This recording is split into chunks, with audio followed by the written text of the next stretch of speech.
قبل ما تكمل، واش لاحظتي ديك النقطة الخضراء الصغيرة اللي كتشعل أحيانا فوق شاشة تليفونك؟ هذيك ماشي علامة بلي تليفونك خدام، هذيك علامة بلي هما اللي خدامين. بزاف كيقولوا الميكروفون كيتصنت لينا، ولكن الحقيقة المرعبة هي أن الشركات ما بقاتش محتاجة تسمعك، هي ولات كتقرأ حرارة صبعك وسرعة عينك وسط هاد الزجاجة اللي كتشوف فيها دابا. واش عمرك فكرتي في حاجة في قلبك وبانت لك إشهار في فيسبوك في أقل من دقيقة؟ هذه ماشي صدفة وهذه ماشي سحر، هذه جريمة رقمية كدار ضدك وانت كتضحك. سد عليك الباب، طفي الضوء وركز معايا مزيان. غنوريك الخيط المخفي اللي رابط حياتك بهذا الجهاز.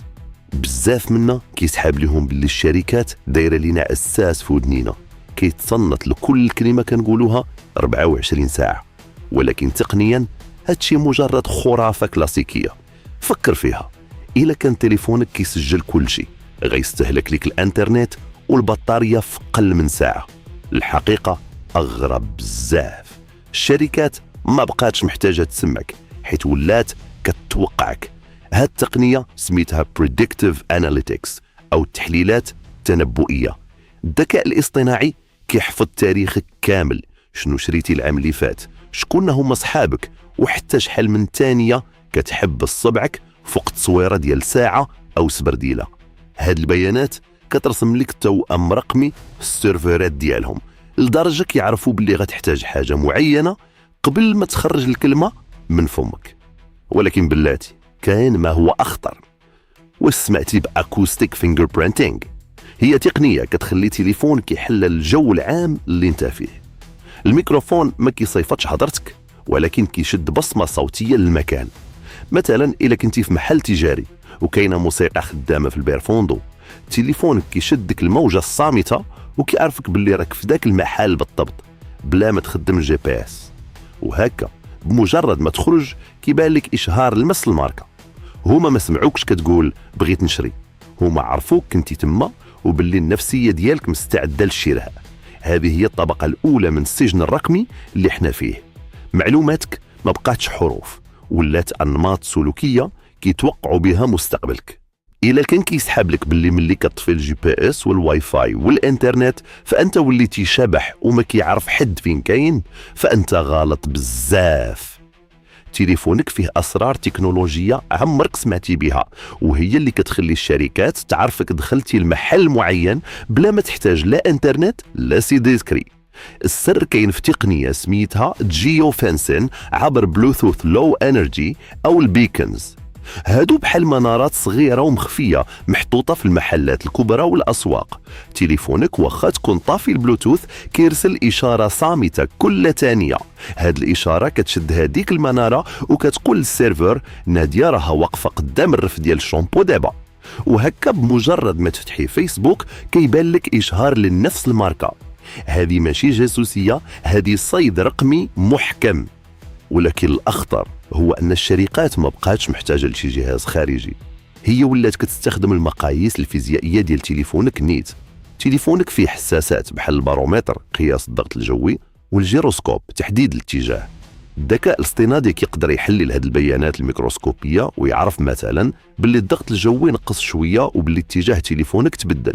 هاد الشيء كيعني باللي راك طلعتي في الدروج أو في المصعد ديال شي مول تجاري. ومن هاد الشيء كيقدروا يتوقعوا أي محل دخلتي ليه غير من طريقة حركتك والضغط اللي في المكان. فكر فيها، هما ما محتاجينش يتبعوك، هما كيحسبوا كل خطوة كديريها بالرياضيات والمنطق. انت ما بقيتيش مستخدم، انت وليتي فريسة رقمية كتحلل حركاتها 24 ساعة. دابا غنهضروا على الحاجة اللي راه تخليك تشك في كاع الأجهزة اللي دايره بيك. واش كتعرف باللي تليفونك كيقدر يتواصل مع التلفازة أو الراديو أو حتى اللوحة الإشهارية اللي في الزنقة عبر أصوات أنت ما يمكنش تسمعها؟ هاد التقنية سميتها Ultrasonic Cross Device Tracking. كاينين إشهارات في التلفازة أو فيديوهات في يوتيوب كيكونوا مخبين وسطهم موجات فوق صوتية التراساوند. ودنك ما كتسمعهاش، ولكن ميكروفون تليفونك كيشدها فورا. هاد الموجة هي عبارة على كود سري كيقول تليفونك هاد الشخص راه كيتفرج دابا في إشهار ديال الطوموبيلات، وبلا ما تحس كيبان لك نفس الموديل ديال ديك الطوموبيل في فيسبوك وانت كدير سكرولي. هاد التجسس بالصوت كيتخطى كاع الحواجز. هما ما باغينش يسمعوك شنو كتقول، هما كيديروا بصمه صوتيه للمكان. الا كنتي في شي مول وخدامه موسيقى فيها هاد الاكواد المخفيه، تليفونك كيعرفك فين كاين بالتدقيق الممل. هاد التكنولوجيا خلات الشركات تربط حياتك الواقعيه بحياتك الرقميه بطريقه مرعبه. يعني واخا تبدل الحساب، واخا تبدل الفي بي ان، الموجات الصوتيه غتلقاك. السؤال الحقيقي هو، واش كاين شي طريقه نطفيو بها هاد الاذنين الرقميه؟ قبل ما نجاوبك غنوريك كيفاش كيستخدموا حتى كاميرا تليفونك بلا ما تشعر. واش كنتي كيسحب ليك باللي ملي كتغطي الميكروفون فانت صافي وليتي في امان؟ فانت نسيتي الحاجه اللي كتشوف فيها دابا. الشركات ما بقاش همها تسمعك شنو كتقول، هي دابا مهتمه تشوفك فين كتشوف. هاد التقنيه سميتها gaze tracking او تتبع حركه العين. كاميرا تليفونك بلا ما تشعل ديك النقطه الخضراء اللي هضرنا عليها كتقدر تحلل بؤبؤ العين ديالك بالذكاء الاصطناعي. هما ما باغينش يشوفوا وجهك، هما باغيين يعرفوا شحال من ثانيه وقفتي عينك فوق اشهار معين، وبؤبؤ عينك واش توسع دليل على الاعجاب او ضاق دليل على الملل. هاد البيانات كتحدد واش الاشهار نجح في اختراقك نفسيا ولا لا. ولكن الأخطر هو أن الكاميرا ما بغاتش غير تشوفك، هي بغات تقرأ مشاعرك. هذه الجريمة التقنية سميتها Biometric Affective Computing أو الحوسبة العاطفية البيومترية. التليفون كيقرأ لغة الجسد ديالك عبر حساسات مخفية، كيفاش كتهز صبعك، شحال من مرة كترمش في الدقيقة، وحتى كيفاش كتكتب على الكلافي. الذكاء الاصطناعي كيحول هاد التفاصيل لخريطة عاطفية كيعرفك بها واش مقلق، ندير ستريسي او غارق في الضحك. هكا كيوصلهم الخبار باللي هاد الشخص راه في واحد الحالة نفسية هشة ومستعد يشري اي حاجة باش ينسى، وهما كيهجموا في ديك اللحظة بالضبط.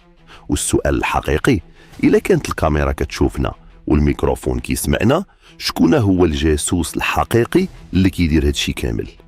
من بعد هادشي كامل السؤال اللي كيبقى مطروح، هاد المعلومات فين كتمشي ومن كيدير هاد الربط العجيب؟ الجواب ماشي هو فيسبوك ولا جوجل بوحدهم، كاين عالم مخفي سميتو بيتا بروكرز. هادو شركات اشباح خدمتهم الوحيده هي يشريو بياناتك من عند كاع التطبيقات اللي عندك، من تطبيق الاذان لتطبيقات الرياضه وحتى الالعاب البسيطه. كيجمعوا هاد القطع كامله وكيديروا ليك ملف رقمي ديجيتال بروفايل فيه كاع اسرارك حتى اللي نسيتيهم انت. هاد الشركات عندها ملفات على ملايير البشر وكتبيع هاد الملفات لاي واحد مستعد يخلص، من المعلنين حتى السياسيين. تخيل بلي كاين ملف سميتو ناديه في سيرفر في شي بلاصه في العالم في كاع الاماكن اللي زرتيهم. شحال من مره كتحيلي تليفونك بالليل، وشنو هما الامراض اللي خايفه منهم؟ هاد السماسيه هما العقل المدبر لهاد الجريمه الرقميه. هما اللي كيربطوا الموجات فوق الصوتيه اللي شدها تليفونك مع الموقع الجغرافي اللي سجلاته المناره في المحل مع تعريف البحث ديالك. هذا الاختراق العظيم ما بقاش خيال علمي، هذا هو الواقع اللي ولينا عايشين فيه كل نهار. دابا من بعد ما عرفتي بلي الكاميرا كتشوفك والميكروفون كيسمعك والسماسرة كيبيعوك، واش كاين شي حل؟ الجواب هو نعم، ولكن كيحتاج الوعي ومجهود.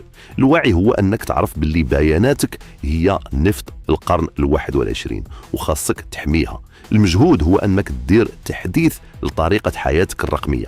غتقول لي أنا ما كندير والو غلط، علاش نخاف؟ الجواب هو حيث بياناتك كتحكم في مستقبلك، في الصحة ديالك، في القروض ديالك، وحتى في الأفكار السياسية ديالك. هذا السجن الرقمي ما بقاش خيال علمي، هذا هو الواقع اللي ولينا عايشين فيه كل نهار. إذن شنو نديرو؟